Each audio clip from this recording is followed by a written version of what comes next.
कैसे हैं आप लोग दोस्तों। 26 अगस्त 2020 के डेली करंट अफेयर्स डिस्कशन में आपका स्वागत है। देखते हैं एग्जाम्स पर्सपेक्टिव से और आपकी नॉलेज के पर्सपेक्टिव से आज कौन कौन सी इंपॉर्टेंट न्यूज है। पीडीएफ आपको टेलीग्राम लिंक में मिल जाएगी। अगर आपको नीचे दिए हुए लिंक से ज्वाइन करने में प्रॉब्लम हो रही है तो आप एक काम करिए, टेलीग्राम में सर्च करिए हर्षित द्विवेदी वीडियोस, मेरे नाम के आगे वीडियोस लगा के सर्च करिए, आपको चैनल मिल जाएगा, आप उसको ज्वाइन कर लें। पहली न्यूज क्या है? What is wrong in seeking apology, supreme court asks Bhushan. एक और चीज, इंस्टाग्राम पे ज्वाइन जोड़ के आप क्वेश्चन भी पूछ सकते हैं।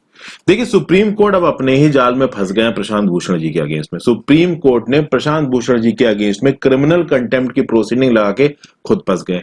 क्योंकि क्या है कि बहुत सारे क्वार्टर से सुप्रीम कोर्ट को बहुत तरीके से क्रिटिसाइज किया जा रहा है। जैसे कि for example attorney general of India के वेणुगोपाल, इनका क्या बोलना है कि देखिए प्रशांत भूषण जी ने देश के लिए बहुत कुछ किया है, सुप्रीम कोर्ट के लिए बहुत कुछ किया है, जुडिशरी के लिए बहुत कुछ किया है, उनको सजा मत दीजिए।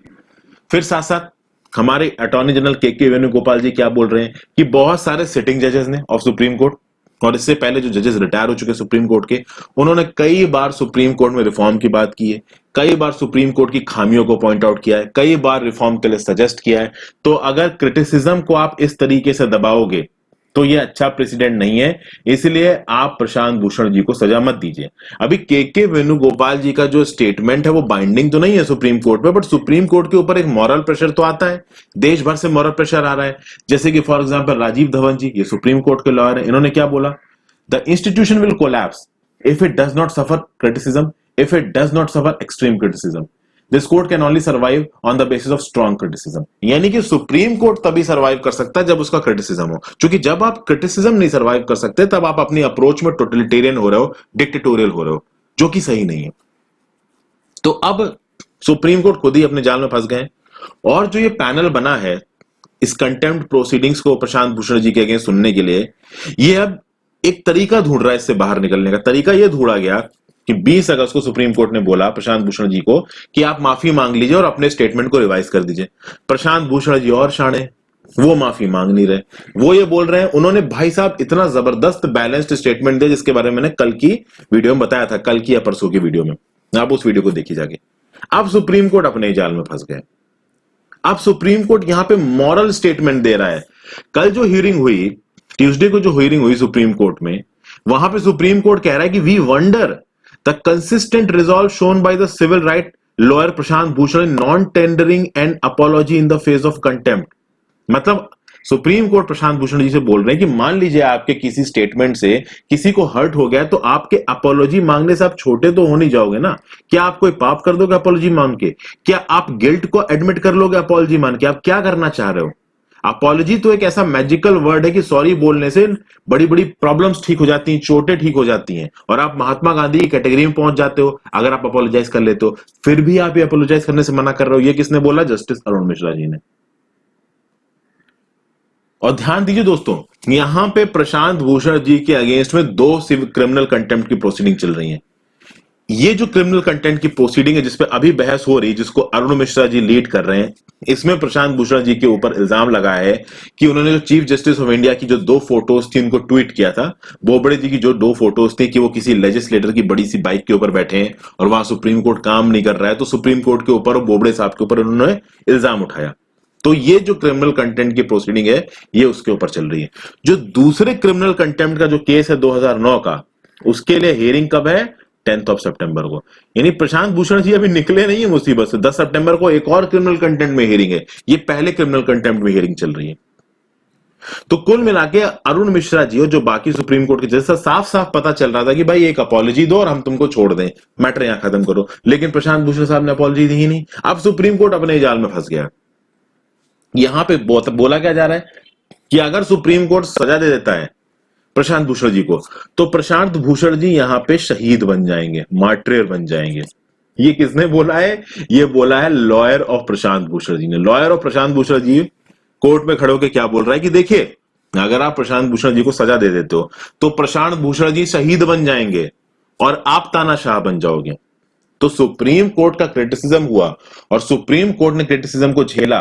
अगर ये बात देश के लोगों के सामने आती तो देश के लोगों के दिमाग में जो सुप्रीम कोर्ट की इमेज है वो और ऊपर उठेगी, और सुप्रीम कोर्ट अगर यहां पे प्रशांत भूषण को सजा दे देते हैं तो सुप्रीम कोर्ट की जो इमेज है वो नीचे गिरेगी। अब यहां सुप्रीम कोर्ट खुद ही फंस गया है। तो structure, organisation and functioning of the judiciary में ये न्यूज आपके काम की है। आगे चलते हैं। यहां पे भाई नेशनल इन्वेस्टिगेशन एजेंसी ने चार्जशीट फाइल कर दी है। चार्जशीट नाम का शब्द आपने कई बार कोई पिक्चर देखी हो बॉलीवुड की, उसमें आता है जब कोई कोर्ट में प्रोसीडिंग चल रही हो। मैंने भी अपनी वीडियो में समझाया, फिर से समझा देता हूं। देखिए, जब भी कोई क्राइम होता है, उस क्राइम की इंक्वायरी करने का जिम्मा किसी इन्वेस्टिगेशन एजेंसी को दिया जाता है। वो पुलिस हो सकती है, सीबीआई हो सकती है, एनआईए हो सकती है, सीआईडी हो सकती है, किसी स्टेट की इन्फोर्समेंट डायरेक्टोरेट हो सकता है, कोई भी ऑर्गेनाइजेशन हो सकता है। ओके, इवन कस्टम्स और इनकम टैक्स वाले डिपार्टमेंट्स भी इस तरीके के इन्वेस्टिगेशन करते हैं।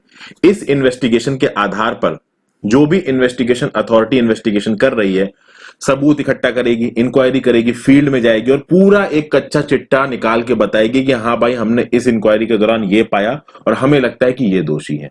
और ये चार्जशीट फिर किसी एक कोर्ट के जज के सामने रखी जाएगी। तो पुलवामा टेरर अटैक कैसे हुआ, जिसमें हमारे 40 सीआरपीएफ के पर्सनल शहीद हो गए, वीर गति को प्राप्त हो गए, किसकी वजह से? कि कार में बैठे हुए एक सुसाइड बॉम्बर ने जाके हथियारों से या फिर बम से लेस कार को इस पर्सनल के कॉन्वॉय में जाके भिड़ा दिया।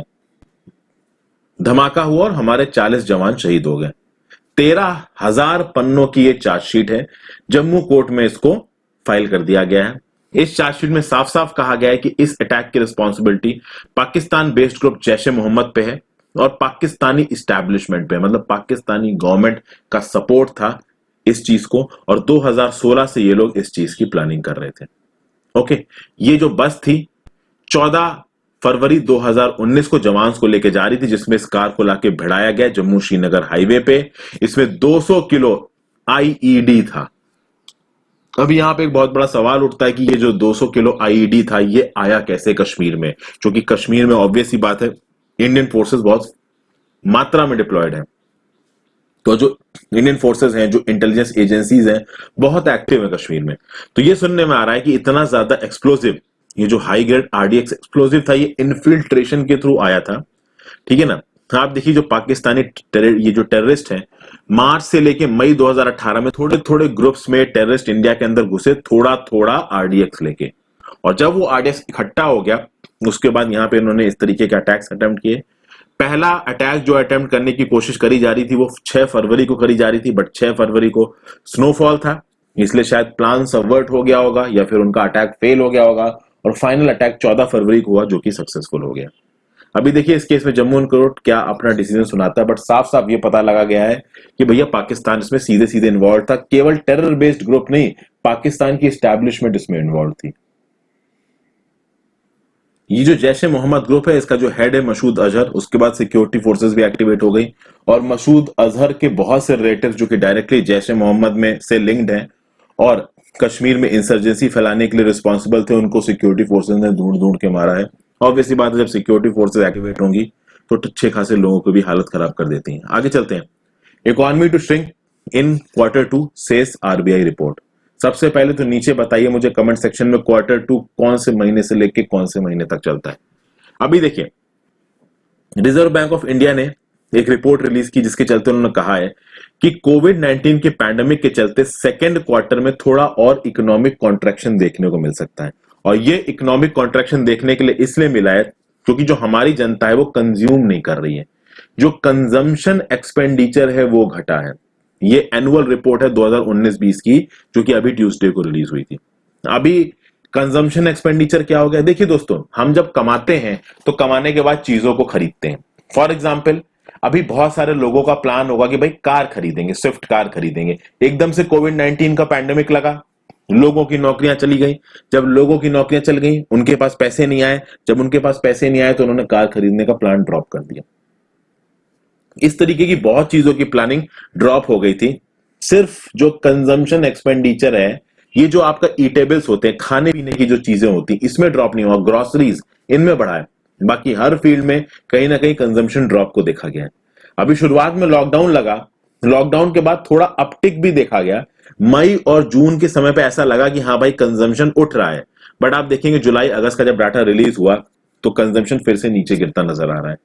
तो कुल मिला के एनुअल रिपोर्ट फॉर 2019-20 क्या बोल रही है कि जो लोग कंजम्पशन एक्सपेंडिचर करते थे, चीजों को खरीदने के लिए पैसा खर्च करते थे, वो नीचे जा रहा है।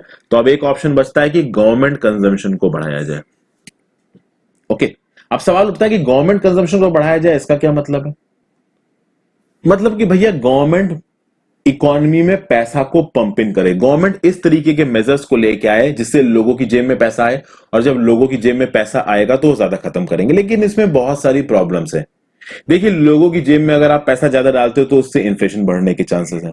प्लस अभी एक ट्रेंड देखा जा रहा है और वो ट्रेंड थोड़ा डिस्टर्बिंग है। आत्मनिर्भर अभियान के बाद आपको पता है कि सरकार बहुत कम इंटरेस्ट रेट पे पैसा घुमा रही है। एक बहुत डिस्टर्बिंग ट्रेंड देखा जा रहा है।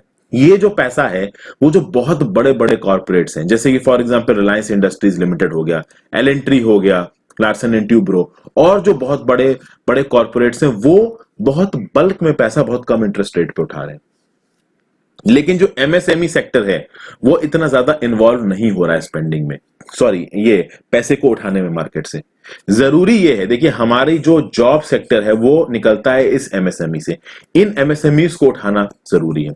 वो क्या रहा है कि पोस्ट कोविड वर्ल्ड में इंडिया में जो इन्वेस्टमेंट है वो अभी एक रीसेंट रिपोर्ट भी निकली है, और वो रीसेंट रिपोर्ट ये बोलती है कि देखिए जो फॉरेन इन्वेस्टर्स हैं हो सकता है वो इंडिया में कम आए, क्योंकि इंडिया की जो इकोनॉमी पोस्ट कोविड 19 में उठ रही है आत्मनिर्भर के चलते, वो सिर्फ बेनिफिट दे रही है कुछ बड़े कॉर्पोरेट्स को।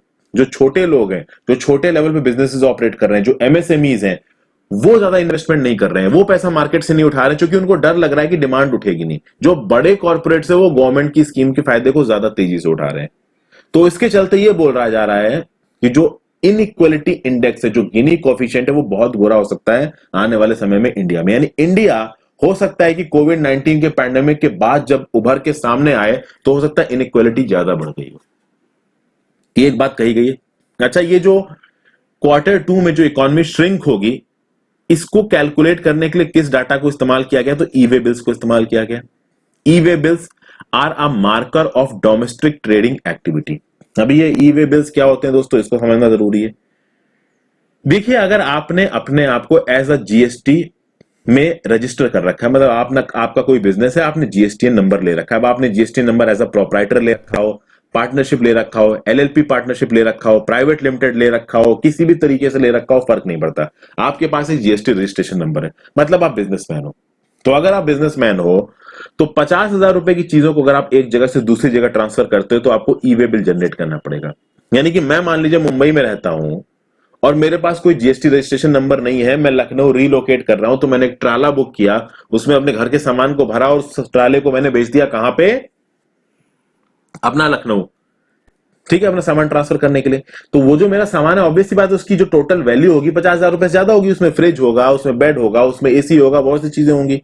पर क्या इस पे मुझे ई-वे बिल जनरेट करने की जरूरत है? ऑब्वियस सी बात है, मुझे इस पे ई-वे बिल जनरेट करने की जरूरत नहीं है। लेकिन वो जो टेम्पू ऑपरेटर है जो कि सामान को यहां से दूसरी जगह ट्रांसफर कर रहा है, उसने तो जीएसटी में रजिस्टर करा रखा है ना, वो तो ई-वे बिल जनरेट करेगा ही करेगा। समझ गया ना ये चीजें किस तरीके से ऑपरेट कर रही हैं और किसके ऊपर एप्लीकेबल हो रही हैं। तो अगर आप कोई बिजनेस चला रहे हो और बिजनेस चलाने के लिए आपको एक स्टेट से दूसरे स्टेट या किसी एक स्टेट के अंदर 50,000 से ज्यादा वैल्यू के गुड्स को एक जगह से दूसरी जगह लेके जाना है, तो आपको ई-वे बिल जनरेट करना पड़ेगा। ये जो ई-वे बिल है वो ऑनलाइन जीएसटी की साइट पे जनरेट होता है। इस ई-वे बिल में लिखा होगा कि भैया कौन से प्रकार के गुड्स हैं, किसके पास ये गुड्स जा रहे हैं, कौन ये गुड्स भेज रहा है, ट्रांसपोर्टर कौन है, ठीक है। और ये सब कुछ इलेक्ट्रॉनिकली हो सकता है। उस ई-वे बिल की पर्ची रहेगी उस ड्राइवर के पास जो उस व्हीकल को चला के जा रहा होगा। तो रास्ते में पुलिस मिले, चाहे चुंगी टैक्स वाले मिले, चाहे स्टेट गवर्नमेंट का कोई ऑफिशियल मिले, वो रोक के बोलेगा कि भाई कहां जा रहे हो, ई-वे बिल दिखा दो उनको कि देखिए ये ई-वे बिल है, हमने जीएसटी पर रजिस्टर किया, हम यहां यहां जा रहे हैं, ठीक है। तो ये e-way bill good supply, non supply transactions, ठीक है, export import, return of goods.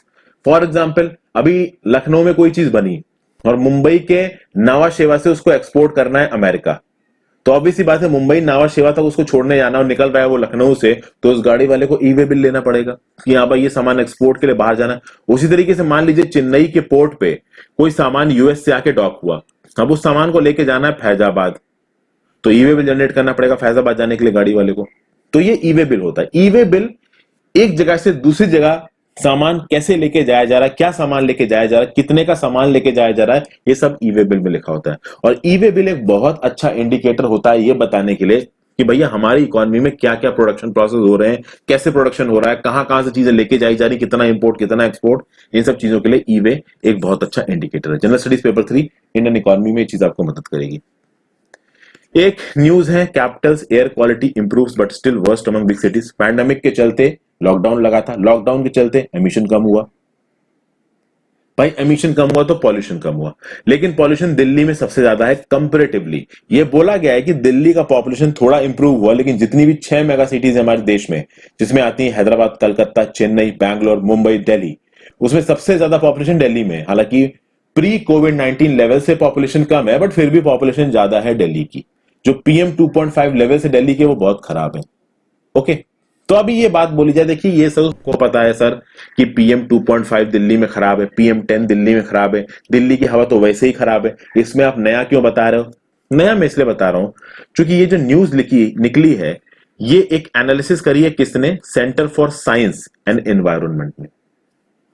इसलिए चीज इंपॉर्टेंट हो जाती है, यहां पे ये ऑर्गेनाइजेशन हमारे लिए इंपॉर्टेंट हो जाता है, centre for science and environment.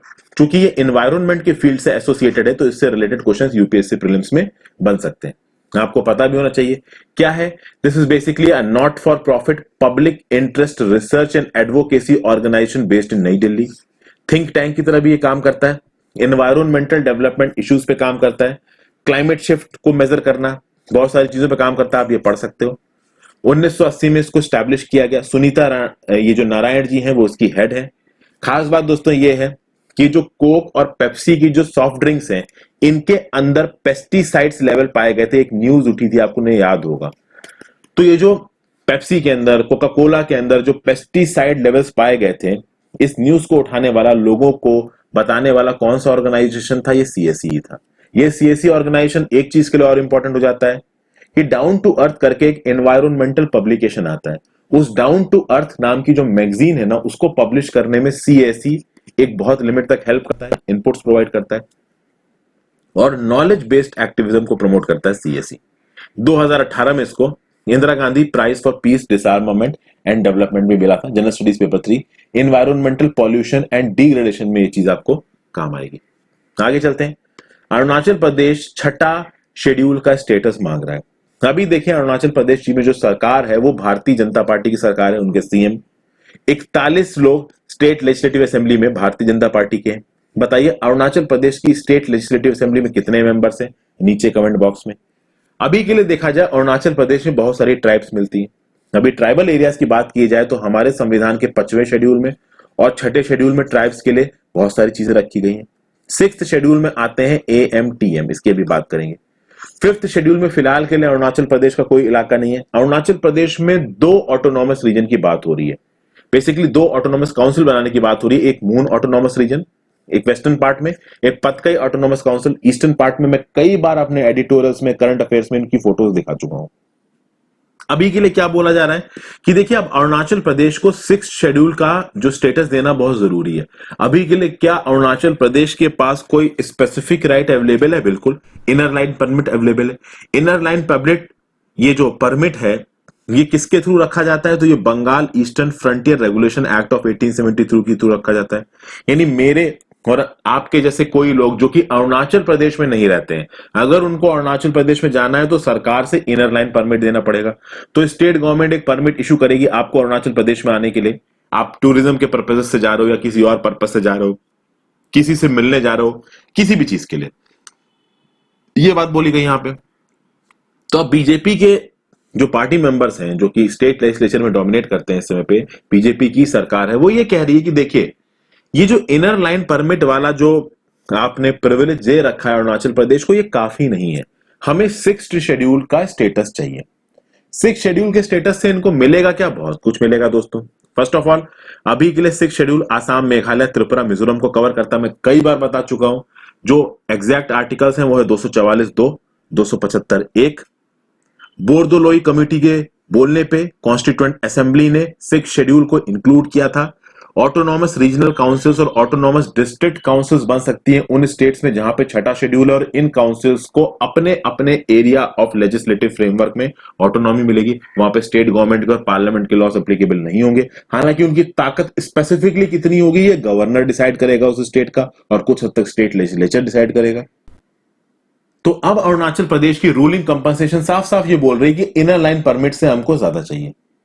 अभी देखिए 6 शेड्यूल का स्टेटस देना कोई बड़ी बात नहीं है, दिया जा सकता है। बस यही बात है कि जो मून ऑटोनॉमस रीजन है, यहां पे बस एक सवाल उठता है कि मून ऑटोनॉमस रीजन के नॉर्थ में पड़ता है तिब्बत, चाइना बॉर्डर है, तो उस फैक्टर को देखते हुए जो कुछ भी आप इंटरनल ऑटोनॉमी दे रहे हो इन इलाकों को वो देनी चाहिए। ये बात यहां पे कही गई है। जनरल स्टडीज पेपर 3 में ये चीज आपको काम आएगी। नेक्स्ट है आपका भैया एक डीकमीशन एयरक्राफ्ट कैरियर है विराट। डिसीजन लिया गया है कि इसको शिप ब्रेकिंग यार्ड में भेज दिया जाएगा अलंग गुजरात में। अभी ये नेवल डॉकयार्ड मुंबई में है। शुरुआत में बातचीत हुई कि जो विराट नाम का डीकमीशन एयरक्राफ्ट कैरियर है भाई इसको म्यूजियम में बदल देते हैं, लेकिन म्यूजियम में बदलने वाला प्लान हो नहीं पाया। तो अब ये कहा जा रहा है कि इसको Shri Ram green ship recycling industries को बेच दिया जाएगा गुजरात में। जो लोग इसको तोड़ ताड़ के जो कुछ भी इसमें से इंपॉर्टेंट निकल सकता है उसको निकल के यूटिलाइज कर लेंगे। अभी तक नेवी ने बहुत सारे अटेम्प्ट्स किए कि इसको म्यूजियम में बदला जाए, गवर्नमेंट ने भी कोशिश की कि म्यूजियम में बदलें। इनफैक्ट आप देखोगे कि आंध्र प्रदेश गवर्नमेंट ने चीफ मिनिस्टर चंद्रबाबू नायडू के अंदर एक प्रपोजल रखा कि भैया इस एयरक्राफ्ट कैरियर को म्यूजियम में बदल दो। शुरुआत में इसको एक्सेप्ट नहीं किया गया। 2018 में महाराष्ट्र कैबिनेट ने प्रपोजल रखा, बिड बुलाई, बट कोई भी बिड लेने आया नहीं। ये प्रपोजल रखा गया था किसके अंदर, पब्लिक प्राइवेट पार्टनरशिप के अंदर, कि कोई पब्लिक एजेंसी कोई प्राइवेट कंपनी अगर इस एयरक्राफ्ट कैरियर को म्यूजियम में बदलना चाहती है तो अपने बिड्स दे, इस एयरक्राफ्ट कैरियर को टूरिस्ट के लिए ओपन करे, ऑपरेट प्राइवेट कंपनी करेगी और जो भी रेवेन्यूज आएंगे उसमें थोड़ा बहुत शेयर सरकार को भी मिल जाएगा। लेकिन कोई भी प्राइवेट कंपनी बिड के लिए आई नहीं, तो ये आइडिया फ्लॉप हो चुका है और अब इस विराट नाम के एयरक्राफ्ट कैरियर को डीकमीशन करके तोड़ ताड़ के इसके अंदर की जो भी इंपॉर्टेंट चीजें हैं उनको रिकवर कर लिया जाएगा। ये जो विराट नाम का एयरक्राफ्ट कैरियर था सेंटोर क्लास था, 27,800 टन इसका वेट था। ब्रिटिश नेवी में इसने सर्व किया है as HMS Hermes for 25 year from November 1959 to April 1984। अभी देख लीजिए नवंबर 1959 में ये कमीशन हुआ था तो कितना पुराना होगा। इसने हैरियर क्लास फाइटर जेट्स को भी वो किया है, मतलब होस्ट किया है, और इसको डीकमीशन किया गया था मार्च 2017 में। तो भाई अभी अभी कौन सा एयरक्राफ्ट कैरियर डीकमीशन किया जा रहा है, तो विराट याद रखिएगा, जनरल स्टडीज पेपर 1 में आपके काम आ सकता है। मॉनसून सेशन शुरू होने वाला है सितंबर 14 से 2020 में। अब देखा जाए सेशंस की जो प्रोबेबल डेट्स क्या होती हैं, तो बजट सेशन होता है जनवरी फरवरी से लेकर मई तक। मॉनसून जुलाई से अगस्त सितंबर तक चलता है, इस बार डिले हो गया है, 14 सितंबर से शुरुआत हो रहा है। विंटर सेशन चलता है नवंबर से दिसंबर में। Cabinet committee on parliamentary affairs जिसके हेड है डिफेंस मिनिस्टर राजनाथ सिंह, उन्होंने फाइनलाइज की है ये डेट 14 सितंबर से 1 अक्टूबर। फिजिकल डिस्टेंसिंग के सारे नॉर्म्स यहां पे फॉलो किए जाएंगे। जीएस पेपर 2 में ये इंपॉर्टेंट है और तगड़ी बहस होने वाली है इस सेशन में। आगे चलते हैं। अब इस इवेंट के बाद ये जग जाहिर हो गया कि पाकिस्तान बहुत सारी मिस इंफॉर्मेशन फैलाता है। इंडिया ने प्रोटेस्ट किया है पाकिस्तान के अगेंस्ट। अभी रिसेंटली पाकिस्तान के जो परमानेंट रिप्रेजेंटेटिव है to the United Nation Security Council, उसकी वेबसाइट पे पाकिस्तान ने एक स्टेटमेंट इशू किया और बोला कि भैया ये जो परमानेंट रिप्रेजेंटेटिव है पाकिस्तान के यूनाइटेड नेशंस में, जिनका नाम है मुनीर अकरम, इन मुनीर अकरम जी ने अब जो recent United Nation Security council की मीटिंग हुई है वहां पे कुछ स्टेटमेंट्स दिए हैं टेरर पे। बाद में पता यह चला कि यूनाइटेड नेशन सिक्योरिटी काउंसिल की जो मीटिंग थी वो केवल 15 मेंबर्स के लिए ओपन थी, जिसमें से 5 परमानेंट है और 10 नॉन परमानेंट है, और इन 15 मेंबर्स में से पाकिस्तान अभी है नहीं। तो जब पाकिस्तान इन 15 मेंबर्स में है नहीं और मीटिंग केवल इन 15 मेंबर्स की थी, तो मुनीर अकरम जी ने स्टेटमेंट दिया तो दिया कैसे, मतलब झूठी इंफॉर्मेशन फैला रहा है पाकिस्तान यहां पे। और जो वीडियोग्राफ रिलीज हुआ है ना, जो वीडियो, ये देखिए ऑनलाइन सबमिट हुई है, वर्चुअल सबमिट हुई है, कोई आमने सामने नहीं बैठे थे, सब लोग अपनी अपनी कंट्री में बैठ के, अपने अपने घरों में बैठ के या अपने अपने ऑफिस में बैठ के इस मीटिंग को कर रहे थे। तो ये जो क्लेम है ना कि Pakistan UN permanent representative Munir Akram claimed to have addressed a UNSC debate on terrorism held on Monday, ये क्लेम ही गलत था। इंडिया ने बिल्कुल स्ट्रॉन्ग, आप कह सकते हैं कि रिस्पांस दिया है इसके अगेंस्ट में। इंडिया ने बोला है कि भाई जब आप इसके मेंबर हो ही नहीं तो आप अपना स्टेटमेंट दे कैसे रहे हो, मतलब आप फॉल्स स्टेटमेंट दे रहे हो। एक बात तो इंडिया ने ये बोली। दूसरा, इंडिया ये बोल रहा है कि detailed statement exposes the 5 big lies being peddled and pushed by Pakistan. First of all, जो इनके प्राइम मिनिस्टर इमरान खान ये बता रहे हैं कि इनकी लीडरशिप के बाद जो पाकिस्तान है वो है नया पाकिस्तान। अब इस नया पाकिस्तान पे क्रॉस बॉर्डर टेररिज्म हो रहा है, यानी कि अब इमरान खान बोल रहे हैं कि इंडिया टेररिज्म कर रहा है। इंडिया ने साफ साफ बोला है कि Pakistan is the biggest sponsor of cross border terrorism against India, और अब ये इंडिया पे इल्जाम लगा रहे हैं कि हम इनके टेररिज्म कर रहे हैं। यूएन जनरल असेंबली 2019 में जो प्राइम मिनिस्टर हैं पाकिस्तान के, उन्होंने एडमिट किया कि पाकिस्तान के अंदर 40,000 से 50,000 टेररिस्ट हैं, और उसके बाद आप इल्जाम लगाते हो कि हम आपके यहां टेररिस्ट एक्टिविटीज करवा रहे हैं। ओके, तो इस तरीके से करके जो हमारे परमानेंट यूएन रिप्रेजेंटेटिव हैं, उन्होंने बहुत हार्ड स्टैंस लिया है पाकिस्तान के ऊपर, और उन्होंने इस चीज को भी पॉइंट आउट किया कि ये पहली बार नहीं है कि पाकिस्तान इंडिया के अगेंस्ट इस तरीके के एलिगेशंस लगा रहा है, और इन एलिगेशंस में एक पैटर्न है।